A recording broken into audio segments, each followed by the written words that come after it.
pessoal, os comentários do vídeo de hoje é sobre os piores vilões de filmes de super-heróis. Então é sobre isso que eu quero conversar com vocês no vídeo de hoje. Meu nome é Leandro Barreira e sejam muito bem-vindos ao canal Cinema de Primeira Brasil. Bom, para falar de uma lista tão grande que infelizmente chegou aos cinemas de vilões sem graças, vilões bizarros, vilões que não passam nem um pouco a sua personalidade, é lógico que não daria só num vídeo, então eu vou gravar esse vídeo em duas partes, tá? Para falar a respeito deles e talvez tenha algum vilão que eu fale aqui que você não vai gostar ou vai concordar muito com o que eu tô falando. Mas bora lá com o Doutor Destino do Quarteto Fantástico, e aí eu falo dos 3 filmes do Quarteto Fantástico que foi lançado pela Fox, 2005, 2007 e 2015.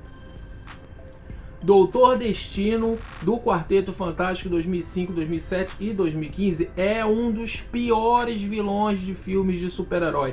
É um vilão sem graça, sem personalidade, muito fraco a atuação de ambos os atores. No de 2015 foi o Toby Kebbell, mas infelizmente a atuação desses atores não contribuiu com o roteiro também, que não era nada bom e favorável para criar um Doutor Destino do universo Marvel que todo mundo queria ver.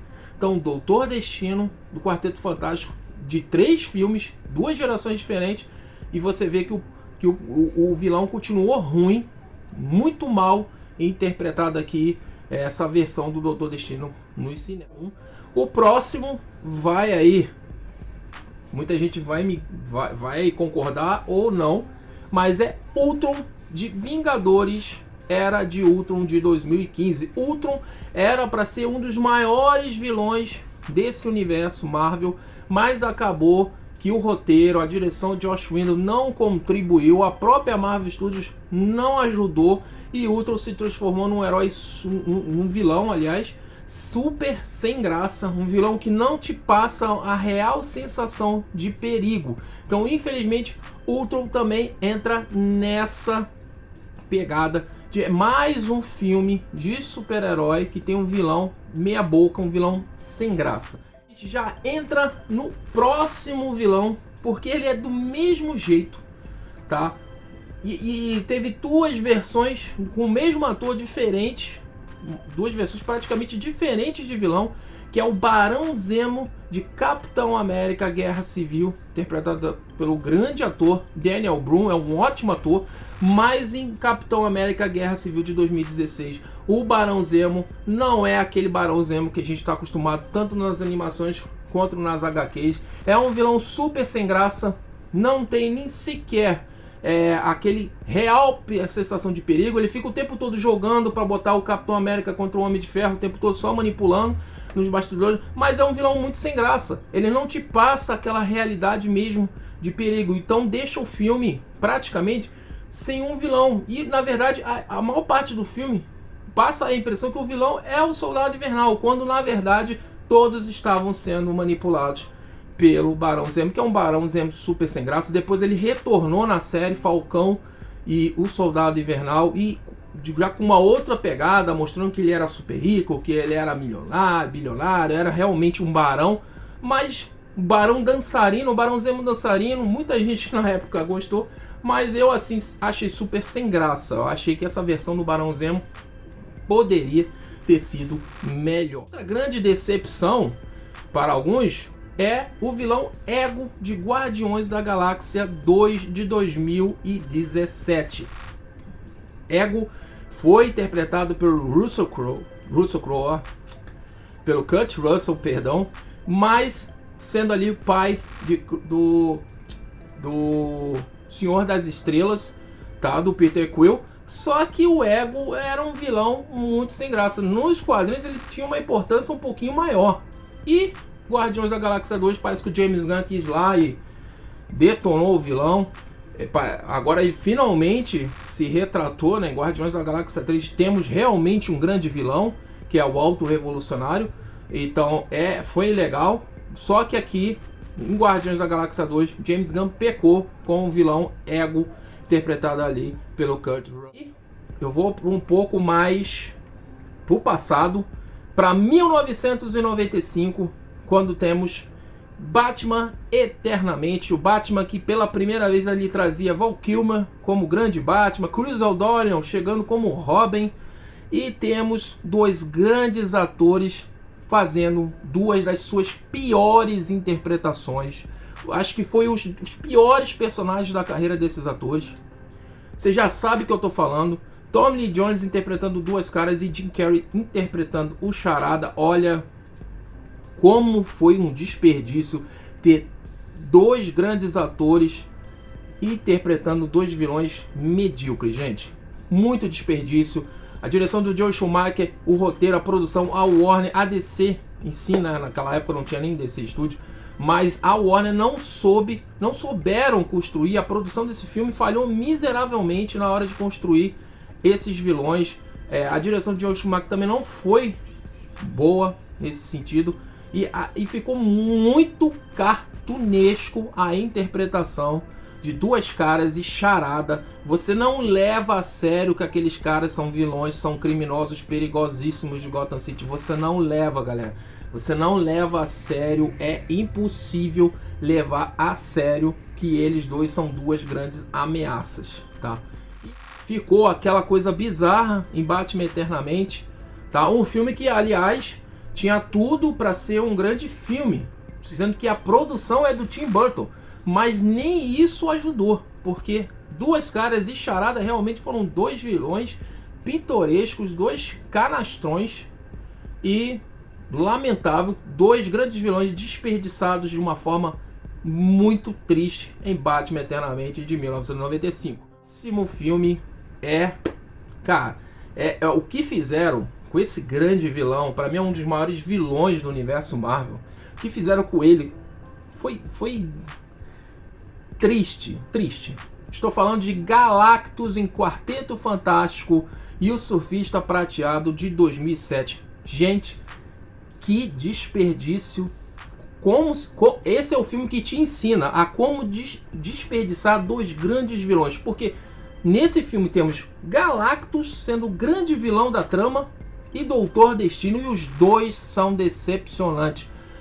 Já falei aqui do Doutor Destino e olha, é incrível como a Fox desperdiçou. Tinha faca e o queijo na mão. A Fox conseguiu quebrar a faca. É impressionante como desperdiçou dois grandes vilões e fez aquilo, levou aquilo pro cinema e achava que ia fazer sucesso. Como é que pode, gente? Será que não tinha ninguém ali na produção do Quarteto Fantástico que falou: pô, eu acho que esse Galactus aí não tá legal não, hein? Vocês querem mesmo botar ele numa nuvem como uma ameaça? Pô, não é possível. Não é possível. Não é possível. E olha, é triste, é lamentável o que fizeram com o Galactus. Eu acho que... sabe, triste. Próximo vilão assim, ele é poderoso, ele teve uma importância grande na trama do filme, no último ato praticamente, mas assim, só ficou como um burucutu de força, de superpoder, porque personalidade assim mesmo não teve nada.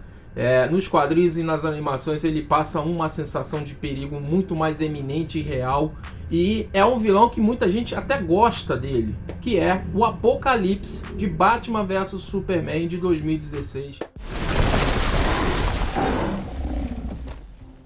A direção do Zack Snyder, olha, Batman vs Superman é um filme que tinha tudo para ser um filme do bilhão. Tudo, mas o Zack Snyder e os executivos lá da Warner, DC, enfim, atrapalharam. O filme ficou muito estranho. A versão estendida é melhor que a versão de cinema, sem dúvida. Se você nunca viu a versão estendida de Batman vs Superman, pelo menos se dê ao direito de assistir, porque eu acho que vale mais a pena do que a versão de cinema. A versão estendida tem 3 horas, ou seja, meia hora a mais do que não foi visto no cinema, e apresenta ali uma trama ali bem mais interessante. Mas, né, o Apocalipse de Batman vs Superman era muito poderoso, tal, mas eu acho que usar o corpo do Zod para se transformar no Apocalipse, assim, É um filme que é complicado, Batman vs Superman, porque ali ele tem Cavaleiro das Trevas, ele tem a morte e o retorno, a morte do Superman, né? Ele quis pegar vários elementos ali, misturou tudo, Zack Snyder tacou tudo num filme só, achando que ia lucrar. Infelizmente, saiu de um jeito estranho e a bilheteria até que correspondeu perto, fez mais de 800 milhões, mas não é aquela coisa que a gente esperava, né? E pra falar do próximo vilão, que na verdade é uma vilã, como é que eu vou falar pra vocês? É tenso, porque é um vilão que não tem como alguém defender esse vilão, essa vilã. Tô falando aqui de Magia, de Esquadrão Suicida de 2016, de direção de David Ayer. Olha, é uma vilã fraquíssima. Não tem como alguém defender Magia e dizer, pô, ela é uma baita vilã, Leandro. Pô, ela arrasou, uma vilã super sensação. Pô, ela realmente passa a sensação de perigo no filme, na trama, sabe? O Esquadrão Suicida ali fica na mão dela, gente. Muito ruim. A atriz se esforçou ao máximo ali, mas o roteiro não ajudou, não contribuiu. E essa versão sem cortes do David Ayer, espero que se um dia chegar a ser exibida, que mostre uma magia bem diferente, bem mais poderosa, né? Porque a do Esquadrão Suicida que foi levada para o cinema, gente, é muito ruim, muito ruim. Uma vilã que não te passa a sensação do real perigo. No mesmo filme a gente tem o Coringa de Jared Leto do Esquadrão Suicida 2016. Olha, outro grande desperdício. Tá aí um filme que desperdiçou dois vilões. A magia não é tão conhecida no grande público, mas o Coringa, gente, o que fizeram com o Coringa não dá, sabe? Todo tatuado, a boca metalizada. Eu imagino o Coringa chegando no estúdio de tatuagem, pô, hoje você vai escrever, vai tatuar ha na minha testa, valeu? Não tem, cara, não tem como, sabe? Essa é a primeira parte dos piores vilões de filmes de super-heróis. Tanto faz ser Marvel, DC. Eu elevanquei aqui, coloquei aqui os principais que assim me passou muito estresse na hora de assistir esses filmes. Sempre que eu vejo esses filmes, esses respectivos filmes, e eu vejo esses vilões, ou eu dou risada, ou eu fico pensando, caraca, que desperdício, podiam ter feito de uma outra forma melhor. Nos comentários eu quero saber a sua opinião, quero te ouvir, diga nos comentários qual é o pior vilão de filme de super-herói na sua opinião. Seu comentário aqui é importante, sempre com respeito. Muito obrigado por você assistir até o final, um forte abraço e até a próxima.